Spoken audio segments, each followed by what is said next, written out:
The lies that blind. That's the focus of tonight's angle.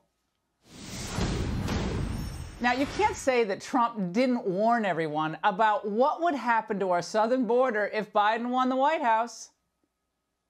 Joe Biden has pledged to open borders. He even said maybe we'll rip down the wall. Can you believe it? Let's take down the wall, let everybody pour into our country. Our opponents want open borders, open borders. If you don't have borders, you don't have a country. Well, migrants, criminals, human traffickers, drug kingpins, all were ecstatic when Biden won the White House. They knew he was doing everything in his power, President Trump, during pre-COVID to keep America from being deluged with cheap labor and illegal alien criminals. And it all paid off. Border crossings sharply declined as Trump turned migrants away in his last year in office due to COVID, and then also sent potential asylum seekers to wait in Mexico for their hearings. Now, of course, the border wall, another major deterrent to illegal crossings, would have been finished had Trump won. The fact is, Biden's win was also a huge win for cartels and for anyone who didn't want to go through legal channels to get here. What I want for my people, I just want patience and pace that we can get to the U.S. because they're having a new president. Where's Biden? He's going to help all of us. He's given us 100 days to get to the U.S. Would you have tried to do this when Donald Trump was president? Definitely not. Definitely. So did you come here because Joe Biden was elected president? Basically. But now the entire situation has just blown up at the border, with so many people coming in that the Border Patrol is completely overwhelmed. Facilities overflowing and unsanitary. There are now reportedly 15,000 minor migrants in U.S. custody, sleeping on mats and on the floors with tinfoil blankets. According to the Washington Post, children as young as 5 are being separated from their parents. When you have Congresswoman Sheila Jackson Lee worried, you know it's bad. That the Biden administration has met with members of Congress. They have a plan. The plan does not look like it's working at this time. At this time, it's not working. And Arizona's Kristen Sinema, she signed a letter urging Biden to take aggressive steps to secure our border. Well, failing to report the simple facts about what lax border enforcement means, the media are complicit in the creation of this crisis. They demonized Trump for years on immigration with woefully biased and inaccurate reporting, and now they're trying to save their own reputations. Check out a few of these headlines. The AP, Biden is on his heels amid a migrant surge at the Mexico border. NBC, immigration challenges mount for Biden amid migrant influx. And finally, after several weeks of White House stonewalling on allowing media access to detention facilities, the media are kicking up a minor fuss. The Associated Press has requested access to border facilities for more than a month. Reporters first asked HHS on February 4th to allow entry into a surge facility reopened at Carrizo Springs, Texas, holding hundreds of teenagers.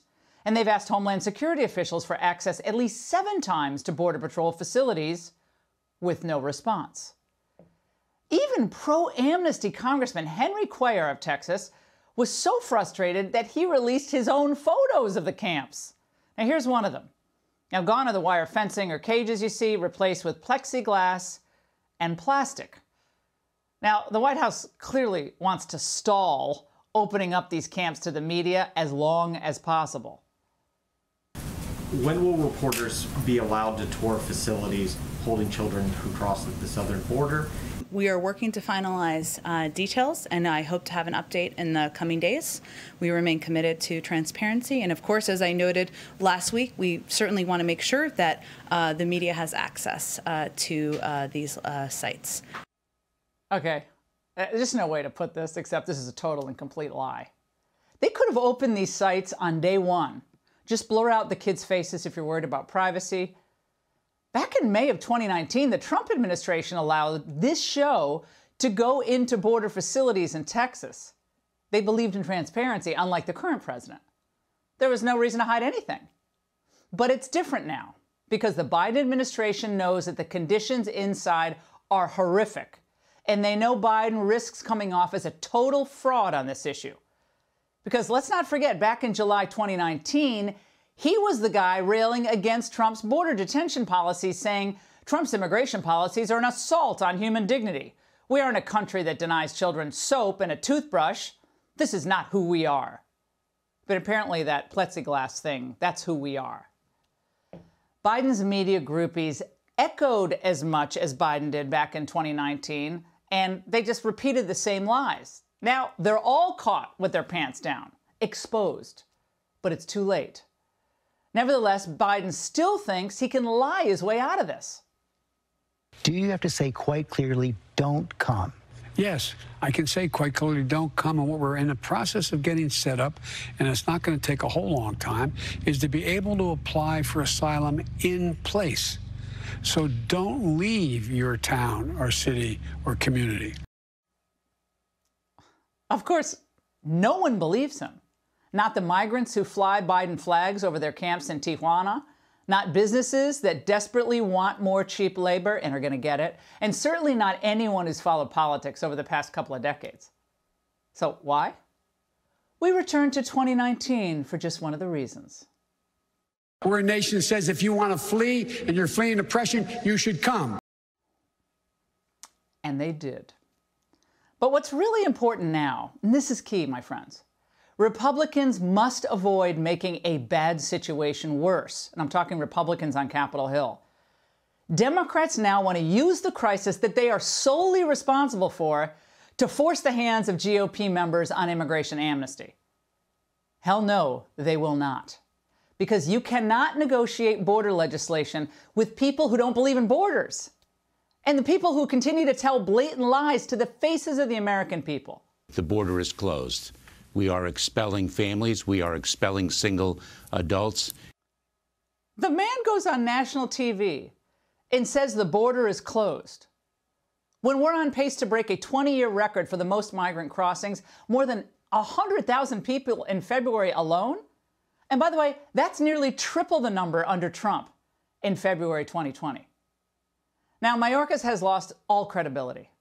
And if protecting Americans mattered more to Biden than catering to the cheap labor lobby, Mayorkas would have already been fired. Heck of a job, Allie. But confident that a placid press corps will cover for them every step of the way, the Biden team thinks that they can skate past this crisis by just calling it a challenge. Democrats are confident in their minds that the American people are not going to hold them accountable for blowing what's going to end up, you know it is, being billions of dollars in taxpayer money to feed, educate, and house an endless stream of migrants from poor countries. When's the last time, by the way, you've been in a hotel in the past year? For years, Democrats worked to undermine any of us who called for strong border enforcement, who warned that migrants were exploiting the asylum laws and unscrupulous employers were in turn exploiting the migrants. The left viciously attacked Trump as racist and anti-immigrant for doing the very things that got our border under control. And in just 8 weeks, the Biden administration's policies are directly hurting Americans by lowering the entry-level wages for those first-time job seekers. I'm talking about jobs in retail, construction work, elder and child care. Jobs that used to be filled by Americans are now dominated by mostly foreign labor.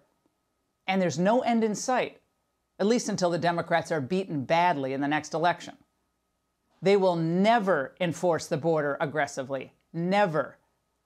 They'll talk beefed up sensors and cameras along the border, but that's always been a ruse, just to speed up catch and release. The current crisis is something that will change our country forever. Just what the open border zealots always wanted, but couldn't admit. They conceal instead of reveal their true intentions. Which brings us to the ultimate Biden lie. I promise you, watch. I always try to do what I say I'm going to do. If I make a mistake, I'll tell you I made a mistake, and I'll take responsibility. Aw, he's so authentic, even on Zoom. Now, just remember, the whole time that they were telling Americans to stay home, slow the spread, mask up, and avoid other people, these same people were encouraging everyone in the rest of the world to come here as quickly as possible. And that's the angle.